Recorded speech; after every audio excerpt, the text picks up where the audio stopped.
Well, he might have been Mr. Net Zero at Glasgow, but Boris Johnson has been mugged by reality. With Russia's invasion of Ukraine causing one hell of an energy squeeze in Britain, Johnson's business secretary, Kwasi Kwarteng, has announced 7 new nuclear power stations will be built in the UK by 2050 in a bid to shore up supply and reduce reliance on European gas. Let's bring in my panel for their reaction from Brisbane, Managing Director of Adoni Media, Lisa Goddard, and Sky News host, Gary Hargrave.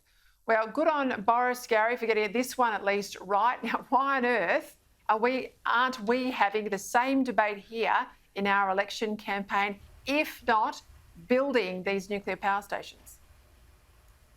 Absolutely, Peter. And of course, the Chinese government are commissioning a new coal-fired power station every week. And they've got dozens and dozens of nuclear. So we haven't even got one. We need to get real about this, because without easily available baseload, cheap power, we're in trouble. And they were building off the North Sea coast of the UK at about 40 turbines, wind farms. But they did not know how they're going to fit it into the grid. And so Britain's had a whole bunch of problems. And one of the problems with this whole 2050 agenda is that everybody's trying to do the same thing at the same time. So unless a government owns a copper mine or a copper cabling company, a lot of what they say, hand on heart, they wanted to do for 2050 is not going to happen. So Boris is breaking the mould. Scott Morrison needs to do the same thing. People want that. Yeah, Macron moved into nuclear in his election campaign. Not a stupid idea. They're all waking up to the reality. All right, let's go to Hollywood now. The 64th Grammys have just gone off. No slaps there, I might add. Now, I couldn't care less about the music awards. I don't care who won what, blah, blah, blah, blah, blah. But there was a surprise appearance from the Ukrainian president, and it stole the show. The war doesn't let us choose who survives and who stays in internal silence. Our musicians wear body armor instead of tuxedo. They sing to the wounded in hospitals, even to those who can't hear them, but the music will break through anyway. Oh, wow. He's smart, Lisa. He's got the attention of the world. He knows he's not going to have it forever. He's got their support, their money, their weapons coming in. He hasn't got their soldiers on the ground. So he reckons he's just got to keep talking to the public, keep the hearts and minds with him if he's going to beat the Russians. Yeah, Peter, and he's doing it every night. He's speaking to his nation every night. And the reports are at least once, if not twice a day, some days, he's out there speaking to governments and parliaments around the country. And he's doing exactly what you said. He's keeping this top of mind. He's making sure that it's not disappearing from our news bulletins. It's not missing out of our newspapers. And that's how he's going to fight this war and stand up for his people. Now, the research shows 93% of people in Ukraine are behind him and believe that they can actually beat Russia. So a lot of that is being pinned on the fact that he's running such a good, look, effectively, you have to call it a PR campaign. He's being very, very smart, and going to the Grammys itself and speaking to, a world audience there through that event being televised is just another proof more proof of how clever he really is. He's a leader that they need. He's a rock star. He's a rock star. Why wouldn't he talk to rock stars at the Grammys? He is, Gary, but I mean, they've got these assassination hit squads, multiple hit squads after him. I mean, it would be an absolute game changer in this conflict if they were to get him. So I just hope he's being protected and being kept safe.